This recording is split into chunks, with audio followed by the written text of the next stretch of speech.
I was gonna say last time I did Zoom, I had a mic, but it's not trying to use the microphone. It's trying to use the built-in That microphone. Yeah, my apology. My For some reason Zoom connected to my microphone as the speaker. How are you doing? It's Kevin Chouinard, correct? Chouinard, yep. Great. And so not only are you the lead writer for Hawks.com, you're a social media correspondent for Southeast Fox Sports, which is, I assume, Bally Sports. Yeah, Bally Sports Southeast. Oh God, do I still have it listed as Fox in my bio? Yeah, I just Quite knew. possible. Yeah. I think No, I guess they kind of switched it.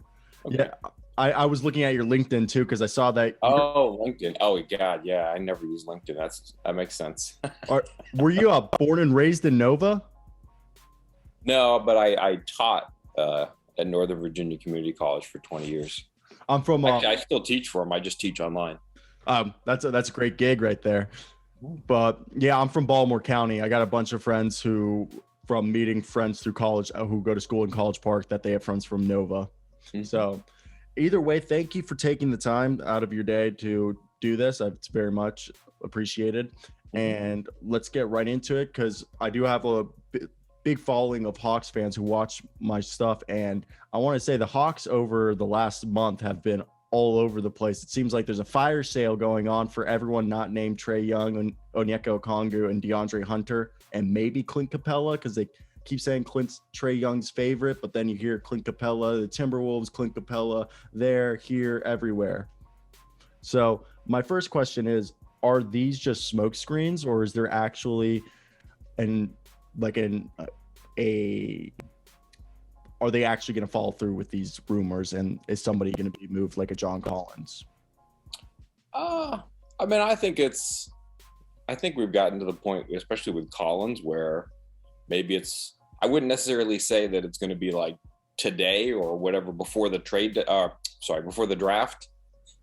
But I think by the time you get, a week into free agency, it might be more likely for Collins, and not given the volume of stuff that's out there. But at the same time, with a lot of the Hawks stuff to this point, if you sort of read between the lines on the reporting, it's, opposing teams say that the Hawks are looking to, whatever. And, it definitely seems like a lot of the reporting is coming from, whoever the Hawks are calling. So we know the Hawks are calling people.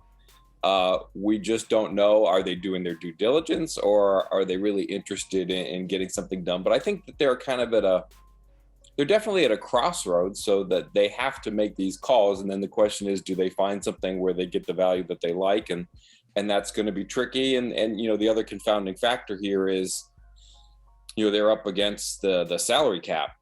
So, I think there's some financial considerations to be weighed in here. And, with Collins under contract for a decent amount of time, for a decent amount of money, they may be looking to shed some salary so they can get some other pieces or lock DeAndre Hunter up long term. So, I think there's enough there that we clearly know that the Hawks are trying to get something done. But it's very weird to hear, the reports saying, well, rival executives say that the Hawks are trying to, because, clearly the Hawks wouldn't want to tip their hand on what their objectives were in the first place. So we'll see. So, yeah, with this being said, it also seems like a lot of these rumors started around the time when Landry Fields got promoted.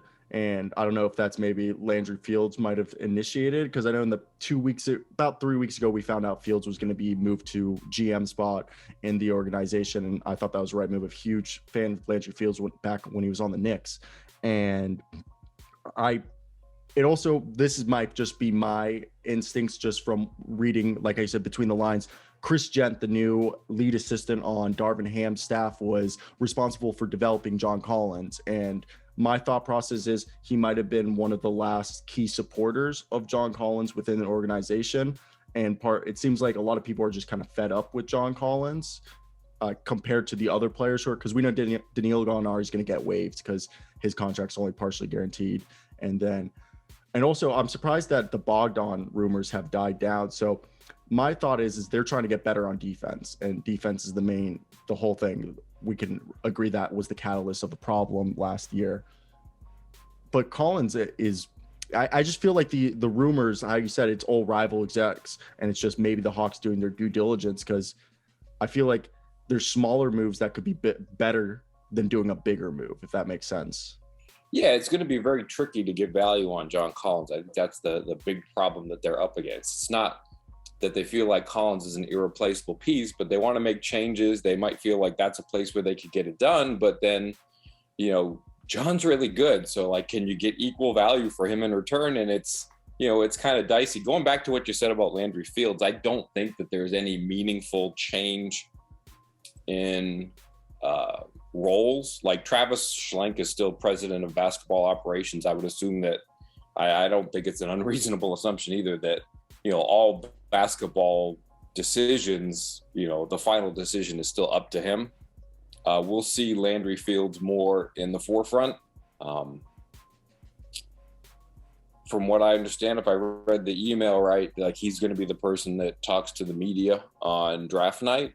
And I'm sure the Hawks are happy and he's done a good job. But I think as far as the timing goes, I think it's just a July 1 is when contracts expire, when you look to get a new contract. So I think, actually right now his title is still assistant general manager until July 1. But I think, if we look at it carefully, I think it's just, maybe his contract was set to expire or he had some offer somewhere else and he got a promotion, he's probably getting more money. But ultimately, I think the organizational structure, if you looked at the flow chart of who makes decisions and who has control over what, I don't think that changes a whole lot. All right. And with that being said, do you think the Atlanta Hawks are actually going to take their pick, or do you think, again, those rumors we're hearing are rival execs just spreading those to the media because the Hawks, how you said previously, are just doing their due diligence on what they could get for that pick? That's a good question. I kind of feel like that's a good question. I kind of feel like a lot of it is just, hey, conversations are out there. If you're talking to Sacramento about John Collins, you might as well, bring up, I guess it's number 4 for Sacramento, like that would come into at least a conversation is not some great shock.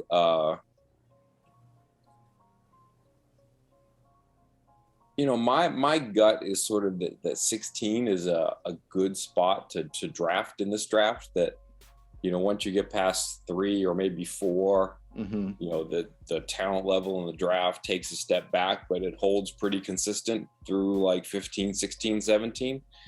So unless there's like somebody that they love and maybe they would move up to 12 or to 10 or something like that, I wouldn't be shocked if they stayed pat at 16. There was some reporting, and there's been so much that I can't keep it all straight in my head, but there was something about, the Hawks might like Dyson Daniels. And I could kind of see, okay, if they were going to make that one big swing for the fences, that would be it. But, I wouldn't be shocked if they stayed at 16. I think that's probably the favorite going into tomorrow night. My thought with Dyson Daniels is if they really liked Dyson Daniels, they would have taken Tyrese Halliburton a few years back when they had the opportunity. It's possible. I mean, I think they were in a different place when Halliburton was available. I think they were still thinking, hey, maybe Cam Reddish can do it. What are we going to see out of Kevin Huerter? We haven't had Bogdanovich in the fold that long. So I think they're in a different place now in terms of what they want for secondary ball handlers next to Trey. I think there are more job openings in that respect right now than there were when Halliburton was in the draft. So it might be a little different. With that being said, how do the Hawks go about getting their young guys playing time? I know Nick McMillan, people have argued online, he didn't give Sharif Cooper or Jalen Johnson any real meaningful time. How do you get Onyeka Okongwu some playing time behind Clint Capella? Because he's obviously not going to play the power forward spot. How do you get, Jalen Johnson, Sharif Cooper, even Skylar Mays, who's been there for a few years, who's like shown himself some worthiness? I don't think that, with Okongwu, I mean, clearly he's going to get a decent chunk of minutes. Even if they keep Capella, I mean, Capella hasn't really been I'd have to look up the numbers, but if you look at his career over the last 5 seasons, there haven't been a whole lot of seasons where he's played 70 games. I mean, there are going to be games that he misses, and when he does play, the free throw shooting might cut down on his fourth quarter minutes. So I think there's easily, a good, 24 minutes a game for Okongwu, just based on, opportunity with Capella out. I think there's going to be a lot of opportunity for Okongwu to close games. But he's also a player who, he's very aggressive defensively and does a lot on defense, but he also has played a style to this point in his career where he's not worried about foul trouble. He's had that luxury of being aggressive, and I'm not sure that he's necessarily ready to be, a 35-minute a game player in that style, because he's going to get in foul trouble if he does it that way. So I don't know that that's a huge consideration. I think he can get enough minutes for the way he's playing, but at some point the Hawks kind of have to make a decision as sort of what sort of style they want to play on defense. And I don't know if that's a Travis decision, a Nate decision. Do they want to be one of these teams that's kind of switchy, or do they want to be a team that plays a lot of drop defense to protect Trey? That's kind of, to me, that's a key consideration going forward. As far as other young guys in minutes, I mean, I think they have to earn it. I'm not a person who thought, hey, Jalen Johnson and Sharif Cooper should be getting a whole lot more minutes than they actually got. I thought they probably should have gotten a little more than they got, but they're not necessarily NBA rotation ready pieces, or at least they weren't last season. This is a big off season for both coming up, and we'll see. But I don't think that's a huge thing. But at the same time, Nate's reluctance to play some of the younger guys, now that we've seen it, and I think that's a track record that goes back to what he did before he got to Atlanta. I saw some fans saying, I'm not that excited about what happens for the Hawks at the 16 pick because Nate's not going to play him anyways. And it's not, I don't think that's an unreasonable opinion. I think that's kind of fair. Like, if your enthusiasm for seeing young players is a little bit dampered, that's probably reasonable, because that's not really something that Nate is into. He's just looking to play the best rotation right now. Yeah, and that was kind of speaking of rotations and Onyeka Okongwu and like the players. It seemed like the beginning of the year when they really were having that rough stretch was Nate McMillan was kind of fiddling with the rotations too much. And then when he moved Bogdan off the bench and they started going back to similar to the rotation they had during the playoff run, that's when they started to pick up success. And with that being said, do you think the unexpected success of them making it to the Eastern Conference Finals sped up their timeline to a point where they weren't expecting, and now they're kind of caught in this midway point where they have young players on their roster that they're developing, and then they have older guys where they're trying to get back to the conference finals and being in contention?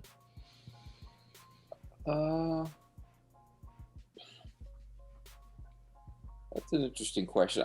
Maybe it sped it up a little bit. I don't think that was necessarily the biggest confounding factor to their slow start last season. I think a lot more of that was a weird combination of injuries and the bench.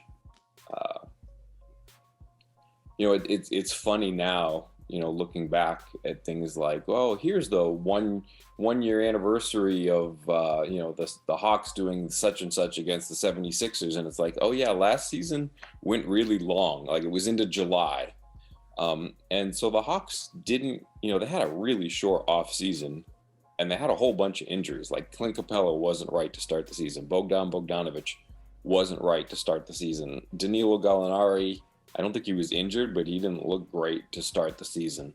Kevin Huerter wasn't right to start the season. So they had all these sort of nagging injuries, and Capella is sort of looming largest because the defense was a hot mess to start the season. But also, the bench was just atrocious to start the season. Like the ball movement on the bench was something in my eyes that was just painful to watch. I think back to it and I think, oh, that was just an atrocity of basketball. Like they put the ball in Cam Reddish's hands a lot, and then the ball just didn't move a whole lot. There were a lot of Cam only possessions. There were a lot of you know, there were a lot of times they would face a switching defense, and if the ball ended up with Gallinari, it was just sticking with Gallinari. He was just going to try to back somebody down and get a shot up, and it was just really low ball movement offense from the bench units.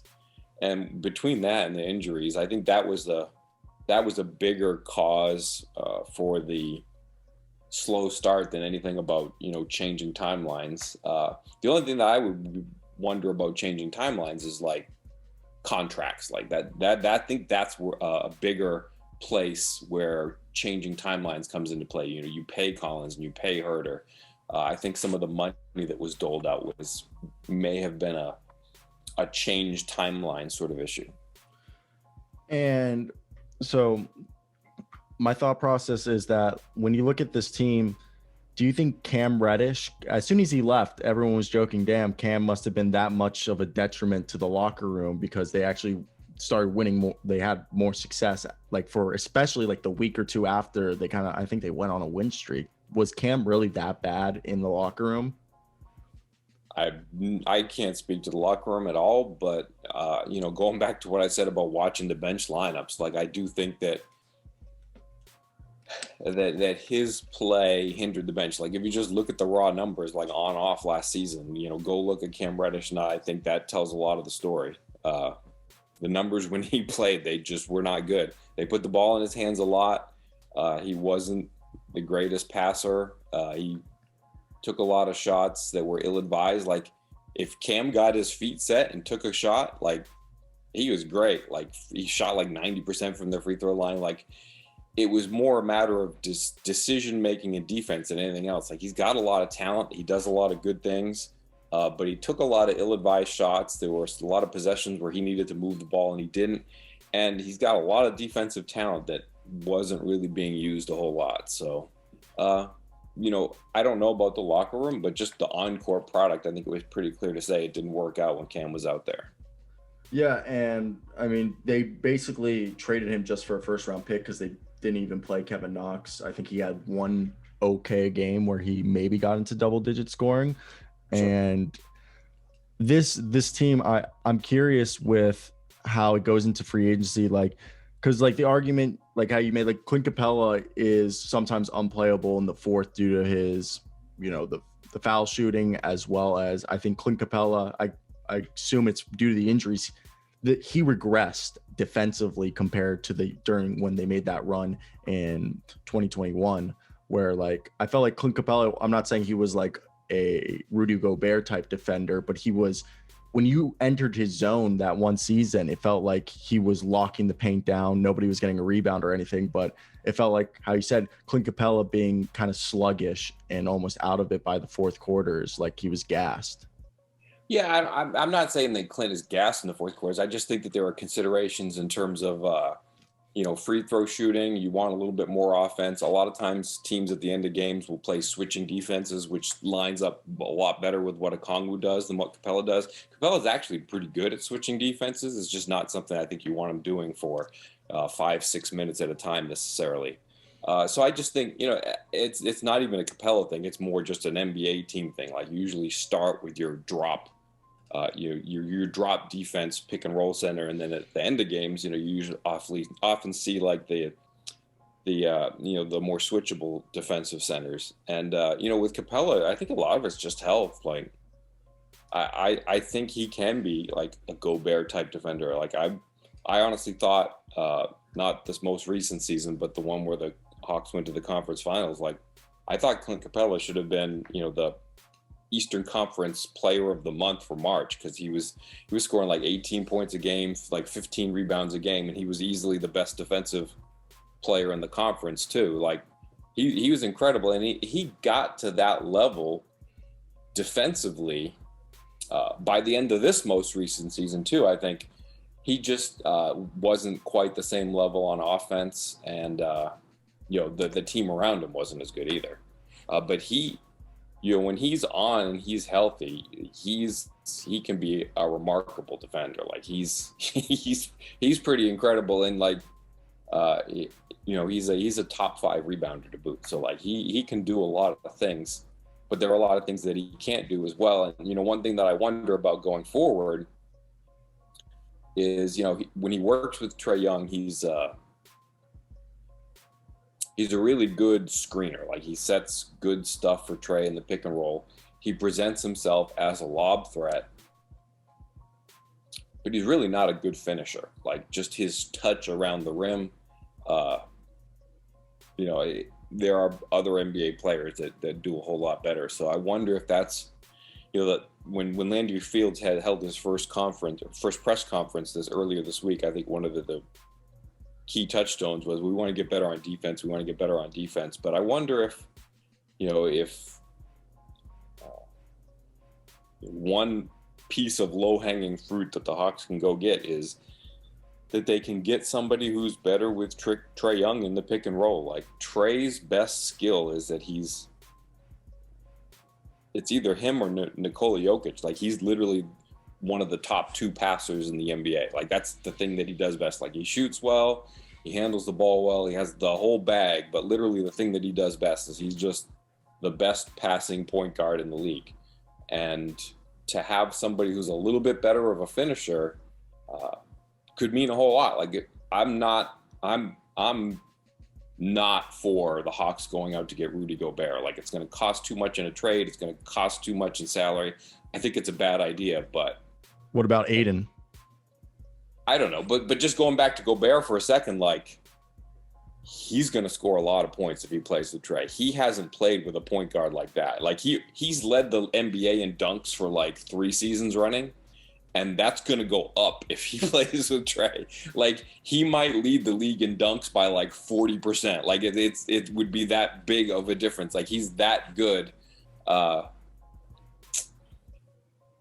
I think one of the ways that the Hawks can get a whole lot better is to get a role man who can finish better than Clint. They might take a step back on defense, but I'm intrigued to see what it might look like. And Ayton fixes some things for the Hawks, because if you look at the last couple of seasons, the Hawks have done pretty well against the traditional teams, like the Philadelphias, a lot of what Milwaukee does. Like when they're playing against a team that wants to play drop defense, that's what they're good at. What they've struggled with is, teams like Miami and Charlotte, sometimes Boston, that want to do a lot of switching. And they haven't had somebody who can take one of those switches and just beat it to death in the low post. Ayton could do that. Capella, whatever he is as a finisher, he's worse as a post player. So that would solve some big issues. Again, if you swap out Capella for Ayton, I think you take some big steps back defensively. But the Hawks' identity might be as an offensive team. I mean, if you're trying to build around Trae Young, you really don't want to take a whole lot of things off the table offensively. And the Hawks' Achilles heel has been going up against these switching defenses. When Kyle Lowry and PJ Tucker, when they get matched on a big guy in the post and just, beat it to death, just being really super physical, it works. And unless there's a whistle coming, the Hawks really don't. They've had Gallinari. It's going to get worse when Gallinari leaves. They're not going to have somebody who can punish those switches. That's something that they've got to get better at, and 8 would certainly fix that. And yeah, I mean, I'm a big proponent of the idea of Aiden. I agree with the defense would suffer, but I think one of the things with Trae Young is he's never had another true wing score that's been consistent. We saw DeAndre Hunter a year and a half ago before, I think it was the wrist injury. He was dropping 17 and a half, 18 a night, averaging 45 from the field, almost 37, 38 from 3. He literally looked like he had arrived, and he hasn't gotten back there since that. I think it was a wrist injury. And my question is do you think the need for the Hawks is a better front court or a better running mate, as in terms of a wing player, like how Chris Middleton is to Giannis, and how, we've seen other teams like Jason Tatum and Jaylen Brown have their two guys. Chris Paul has like Devin Booker, like another guy that can drop 30 points with him. Wait, what's my choice again? Sorry, I was thinking off on a tangent mentally. What was the choices? So the running mate versus a big man, having a big man like a Gobert or an Aiden, or would you rather get a wing? Oh, I think the wing is more important. Yeah, that's. I mean, they have the nice thing about a Okongwu is that, I don't like the combo of a Okongwu and Collins and Capella. Like, I don't see a whole lot of problems there. You've got there are problems. Specifically, I think that when you play Capella and Collins together, you're hamstringing Collins a little bit. You're taking away what Collins does well and saying, well, Clint has to do this because if JC tries to do it, then what's Clint going to be doing? He's just going to be in the way. So there's some problems, but it just gives you this incredible diversity of play styles, and they're all good. Like, I don't think the big man is the problem. I think the running mate is the bigger problem. And to go back, to the answer in the previous question, I think the thing that the Hawks have to figure out is, what do you do against these switching type defenses, especially the ones like what Miami showed them in the playoffs, where, they were going to switch and they were going to have people sort of stunting towards Trey, taking a step towards Trey. So making sure that he saw, essentially almost three bodies on every play. And so, I think the much bigger issue is getting him a running mate. Like you mentioned, DeAndre Hunter, his, going back to the start of the 2021 season, he was terrific. And I think that works better, like we said, against the traditional drop defenses. Like, if you give him a seam and a running start and he got the ball, he was good to go. And what he was getting was teams were trying to put their biggest defender on Trey. So he would get a lot of smaller guys. And, with a head start, he could just bully them. What we're seeing with the switching defenses is, a lot more of the time, he's got to make a one-on-one move without that crease, without that seam.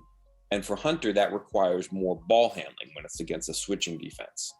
And he's got to get better at as a ball handler to make that work.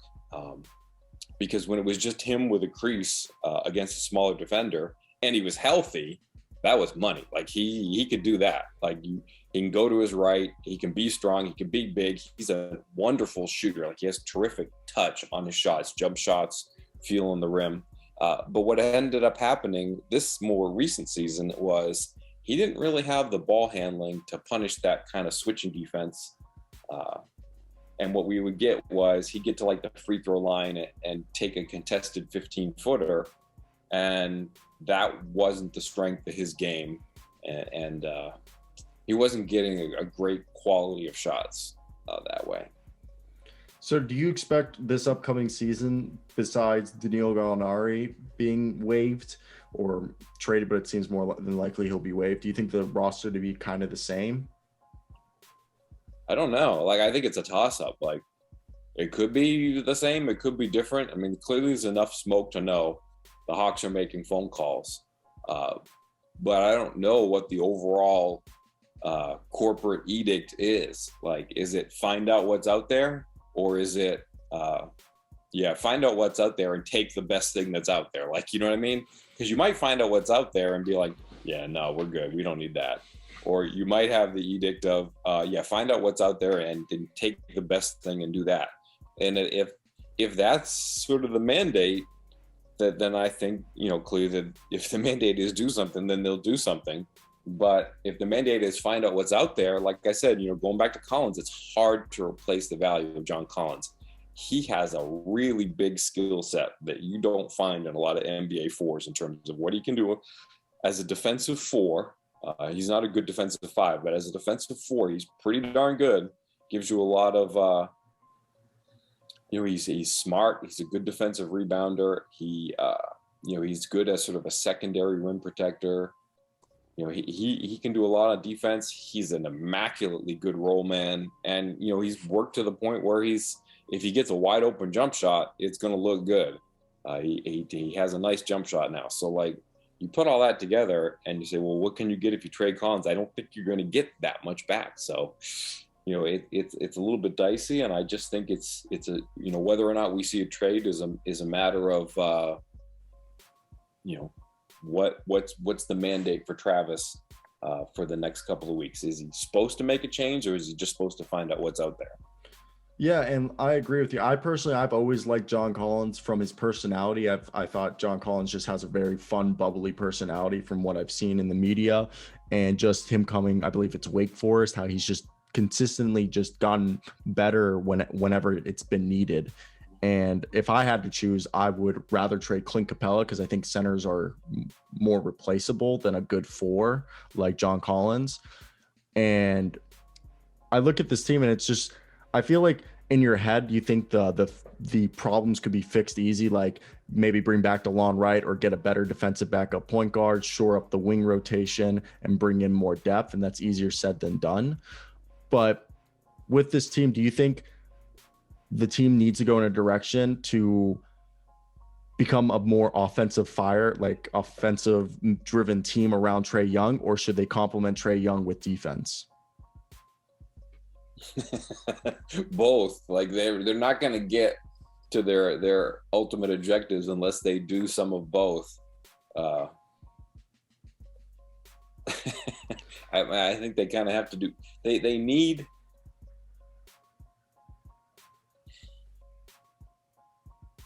It's tricky, but they desperately need somebody else. They need more secondary creation. Bogdan looked good when he came off looking like the sixth man by the end of the year. He had some moments where he looked like he could be a great sixth man for them when he was coming off the bench with Danilo. Yeah, I mean he's such a good player. For him it's just a matter of, is he healthy? He's a terrific basketball player, but they need more of that. They need more depth of that. They don't really have a backup point guard. They were playing DeLon Wright. They weren't running any offense through him.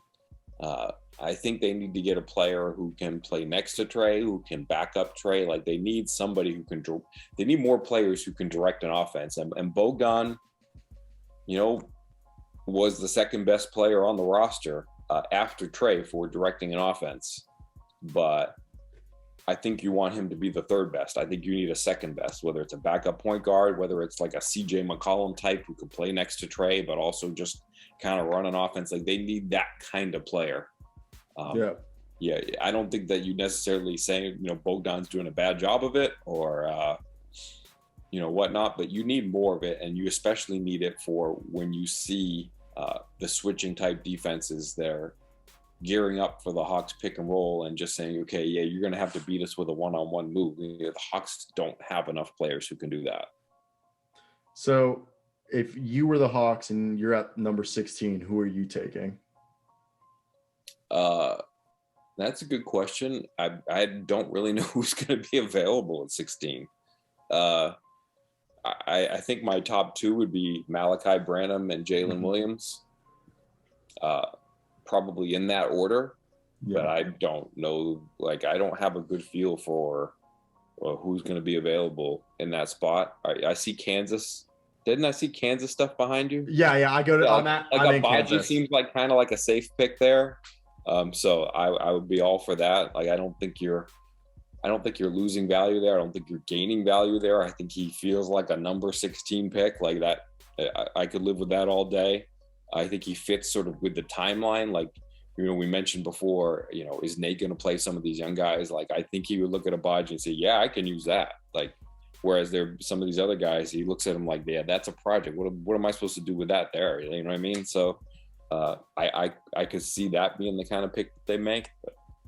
But it's like I was saying before, to me, the draft drops after 3 or 4, and then it kind of plateaus for a while. And I think that plateau sustains through in the Hawks pick, but I just don't feel like there's a good, I don't feel like I have the greatest read on who's going to be there.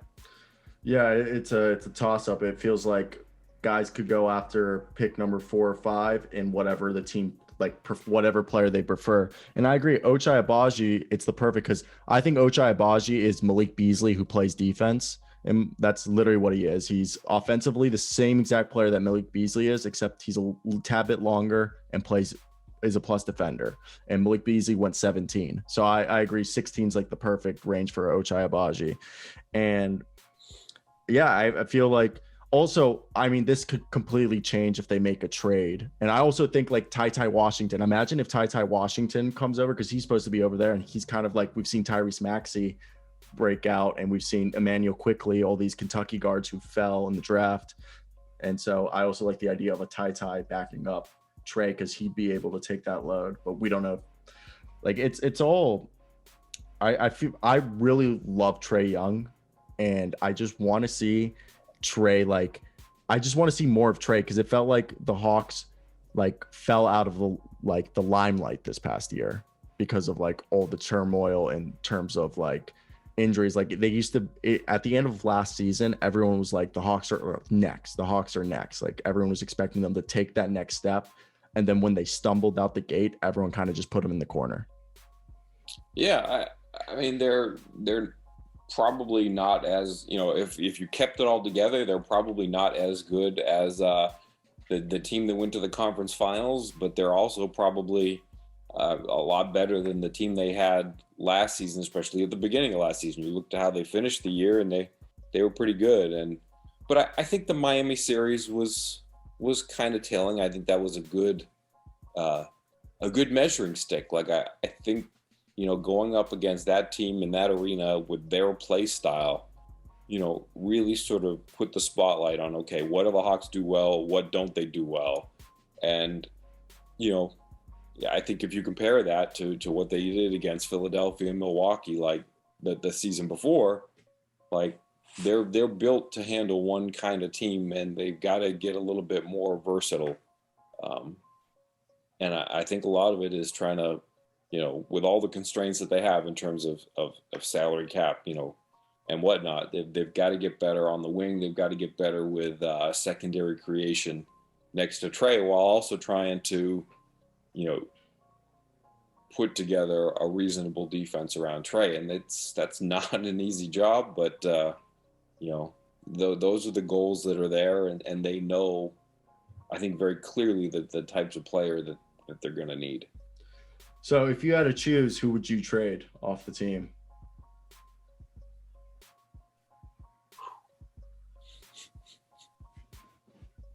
Yeah,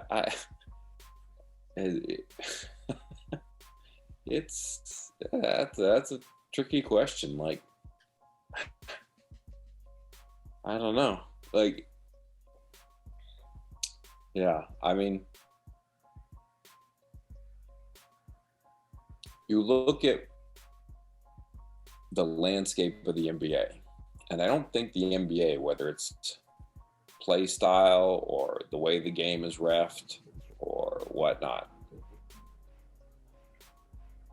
I don't think that the game values John Collins as much as he should be valued. Like, there should be, like, if you're trying to make the NBA a great sport and make it entertaining, like, I think you referee the game in a way that John Collins is a freaking superstar. He is entertaining. Like, you watch him, like, you give him space around the rim, he can shoot. Like, he should be like Madison Avenue. Like, he should be a bright, shining star. And instead, what you get is, like a playoff series with him, and all of a sudden he's switched on Kyle Lowry in the post, and Lowry just beats him to death, and, he ends up taking a fall away. And he's just getting bludgeoned. Like, it's not just a John thing either. Like, who are the great power forwards across the NBA? Like, it's just, they haven't valued that. Like, you slide your pivot foot 2 inches on a post move and you're going to get called for a travel. Even when a guard does it, they're going to get called for a travel. You do something a little fishy with your footwork 27 feet from the rim to get a step back three, you might get away with it. Like, it just doesn't value Collins. And so maybe you have to take that into consideration. Like maybe you need Clint, but Clint, we didn't mention this here, but like when you said something about, Clint being sort of an untouchable, I think the phrasing of it was like Clint is a Trey favorite. And, Clint's probably an everybody favorite. Like he's just a good guy to have in the locker room. And so maybe that's something you need. Like I don't know, but at the same time, like if it were me and you're sort of doing it on paper and you're thinking, okay, I got to have Okongwu. Okongwu is key. Pick number 6. Everything that he's done on the court has not been a disappointment. Like he looks good. To me, somebody like Zubac might be the kind of center that you would want there. Like somebody who can come in and anchor the first 10 minutes of the game, give you a presence around the rim, keep teams uncomfortable in the paint for a while before all of a sudden you got this whirling dervish coming off the bench who's really the best center on your team, but better off coming off the bench than as a starter for, the next couple of seasons. Like maybe that's the kind of thing that works. And I don't know, like, who knows if I don't think Zubac is available or anything like that, but like that archetype, might be the kind of starting center that you want next to him. I don't know. So the assets for the Hawks right now are in the front court. And maybe that's where you've got to make a move, but you've got to do it really judiciously. And then you just need more help on the wing. Like I like Hunter, I like Bogdanovic, I like Herter, but it just feels like they need somebody with a little bit more ball handling, a little bit more creation to be the backup point guard or to play next to Trey at times when defenses are too keyed up on him. You just need more of like a CJ McCollum type, or like you said, a Chris Middleton type. Like if the defense is too keyed up on Trey, you just need somebody on the opposite side to loosen it up better than what they've got at the moment. No, and I agree. And you just mentioned something that just gave me flashbacks of the Scott Brooks ran Wizards with Russell Westbrook when they ran the rotation of Alex Len to start the game. Then they threw in Daniel Gafford in the fourth quarter. Robin Lopez and Alex Len literally were just running pick and roll. It felt like 100 pick and rolls. So they need to call up Scott Brooks and ask him like to help design a center rotation if they move on for Capella. Similar to that, get 3 centers, just run them all game. Okay. With Trey, I think that would be fair. If you have a Kongwu, you certainly don't need 3. I don't think you just need a go get Robin Lopez. You just need a beat, like that. That's not. I. That hook shot. Me on that. Like if he's still got something in the tank, that's the kind of guy that I think could unlock a Kongwu. Like, hey, start the game. If we need a little bit more on the rebounding side of things, Robin Lopez is one of those guys who's like, he doesn't get the rebounds, but he makes your team better rebounding wise. Like Okongwu's thing right now is he's got to get better as a defensive rebounder. Like I think Schlenk literally said that phrase. Like he didn't beat around the bush at all. He's a good offensive rebounder. We need him to be a better defensive rebounder. He can do it. Like that's like the one thing Okongwu has to do better. And so somebody like Lopez to just kind of anchor some minutes, alleviate any foul trouble concern, be a steady veteran, be a good locker room guy like that works. Would you, one of my last questions before I set you free, thank you for your time, but because I know I've dragged on for a bit, John Collins for the 7th pick on the Trailblazers, maybe they throw in Josh Hart and the 7th pick and one of their many trade exceptions for John Collins. Do you take that? Yeah, I think that they would. I mean, I guess. Yeah.